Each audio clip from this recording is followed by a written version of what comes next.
Кумыкские сказки, часть 2. Всех приветствую на своем канале. Сегодня мы с вами познакомимся с двумя интересными кумыкскими сказками, которые называются «Хитрый байбурак» и «Верблюд и лиса». Будет интересно? Подписывайтесь на канал, давайте начинать. Кумыкские сказки. Хитрый байбурак. Жил в одном маленьком ауле бедный старик, и было у него 12 сыновей. 11 старших сыновей были злые, глупые и ленивые, а самый младший, байбурак, был добрый, ловкий и умный. Когда сыновья подросли, отец задумал их женить. Но вот беда, где найдешь столько невест?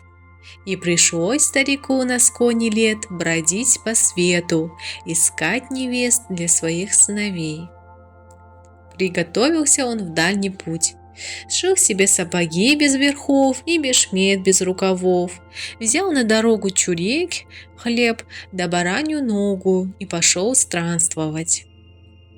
Шел он, делая шаг вперед, а два назад, и дошел, наконец, до того перевала, где стояла сакля старухи Карт-Энем. Старуха Карт-Энем прила волчью шерсть, когда он открыл дверь и сказал: «Здравствуй, соседка». «Здравствуй, человек. Зачем приплелся сюда?» «Ищу подходящих невест для своих 12 сыновей», – пожаловался старик. «Сапоги стоптал, бешмет изодрал, а толку не видно».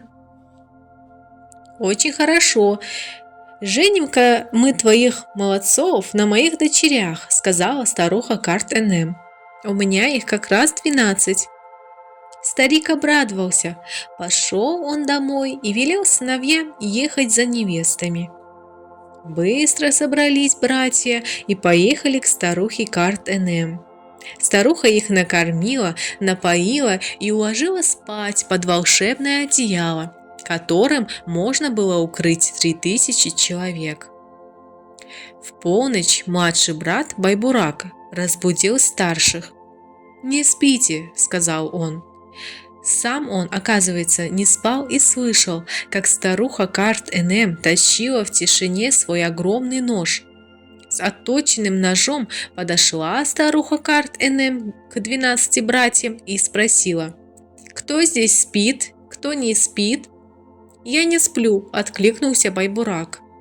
«Почему же ты не спишь?» — удивилась старуха Карт-Энем. «Потому что твои гуси кричат». Пошла старуха Карт-Энем и зарезала своих гусей. Оставила она только 3. Это были волшебные гуси. Они умели предсказывать будущее. «Кто здесь спит, кто не спит?» – спросила она, вернувшись. «Я не сплю», – откликнулся байбурак. «Почему же ты не спишь?» – рассердилась старуха Карт-Энем. «Потому что твои коровы мычат». Побежала старуха Карт-Энем, разбудила старшую дочь, и вдвоем перерезали они всех своих коров. Едва старуха Карт-Энем ушла, кинулся байбурак к братьям, и они побежали прочь от этих мест так быстро, как только умели. А старуха Карт-Энем пришла домой и поняла, что байбурак с братьями перехитрили ее. Взвыла она от злости, села в арбу и без колес полетела в погоню за ними. Увидел байбурак, что старуха Карт-Энем догоняет их, бросил в нее камень, и выросла между ними высокая гора. Старуха Карт-Энем стала грызть эту гору своими железными зубами, прогрызла насквозь и опять погналась за 12 братьями. Она уже почти догнала их, но байбурак топнул ногой, и за спиной беглецов легла глубокая пропасть. Старуха Карт-Энем не смогла ее перепрыгнуть. Пришлось ей повернуть арбу обратно. А старшие братья, хотя и вернулись домой невредимыми, по глупости своей и по злобе затаили в душе ненависть к байбураку за его смелость и ловкость, и только и думали о том, как бы его погубить. А были они тугодумы, думали очень долго. И все же придумали наконец. Пошли к хану той страны и сказали: у старухи Карт-Энем, великий хан, есть волшебное одеяло, которым могут укрыться сразу 3000 человек. Очень захотелось хану иметь такое одеяло, и он спросил: «А вы не добудете мне его?» «Мы не добудем, но наш братец Байбурак добудет», – дружно ответили 11 братьев. «Скажите тогда ему, пусть принесет мне это одеяло, а не то я ему голову отрублю». Недолго думая, взял Байбурак палку и отправился за волшебным одеялом.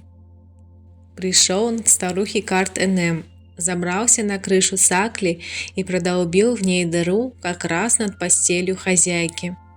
Потом воткнул в конец своей палки иголку и сидит, ночи дожидается. Вот, наконец, уснула старуха Карт-Энем, и он опустил палку в дыру и уколол старуху иголкой. А старуха подумала, что ее блохи кусают, и с досады выбросила за дверь волшебное одеяло. Хитрый Байбурак только того ждал. Взвалил он одеяло на спину и ушел. Старуха Карт-Энем поворочилась еще немного, а потом сказала сама себе: «Не стащил бы этот бродяга хитрый Байбурак мое одеяло». Поднялась на крышу и увидела, что одеяла нет, а Байбурак уже переваливает через соседнюю вершину. Чуть не лопнула старуха Карт-Энем от злости, села в арбу без колес и пустилась в погоню. Как только стала она настигать Байбурака, он бросил в нее камень, и за спиной его поднялась высокая гора. Старуха Карт-Энем вгрызлась в ту гору своими железными зубами и прогрызла ее насквозь. Вот-вот догонит она Байбурака. Тогда Байбурак топнул ногой, и легла между ними глубокая пропасть. Старуха Карт-Энем, как и в первый раз, не смогла ее перепрыгнуть и, лязгая зубами, вернулась домой.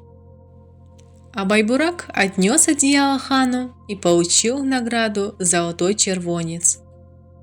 Еще крепче не взлюбили Байбурака завистливые братья. Ни днем, ни ночью не было им покоя.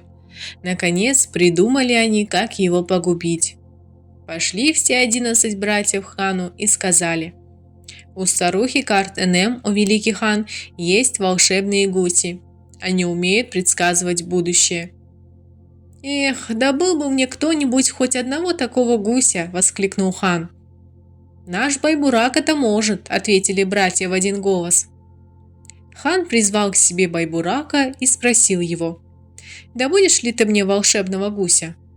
«Да буду», – не задумываясь, ответил Байбурак и пошел добывать волшебного гуся.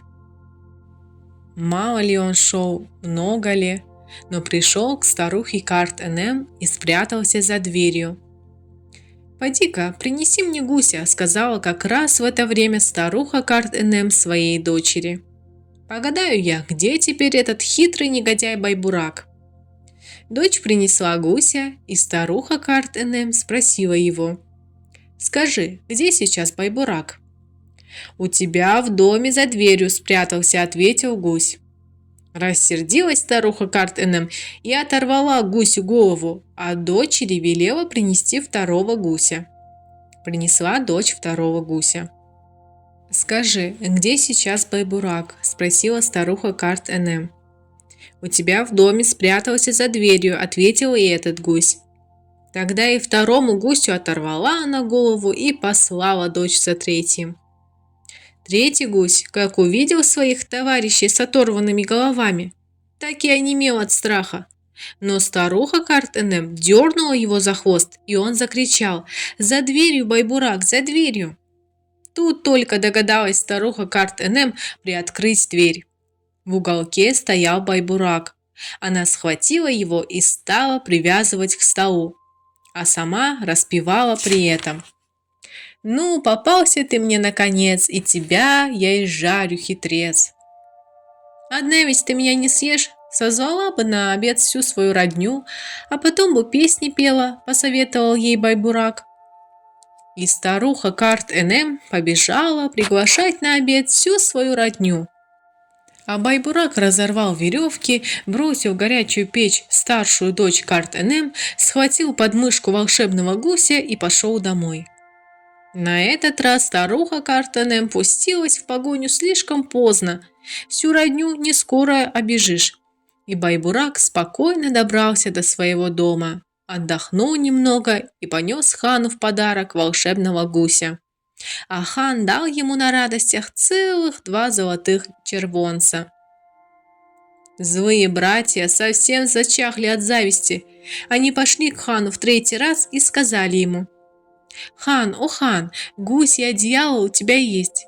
А что, если Байбурак притащит сюда еще и старуху Карт-Энем?» «Да-да, это было бы очень хорошо», – обрадовался хан. «Только сможет ли Байбурак ее притащить?» «Сможет, сможет!» – закричали 11 братьев очень дружно. Позвал хан Байбурака и спросил: «Приведешь ко мне во дворец старуху Карт-Энем?» «А чего не привести?» – сказал Байбурак. «Боюсь только, как бы не пожалел бы ты об этом».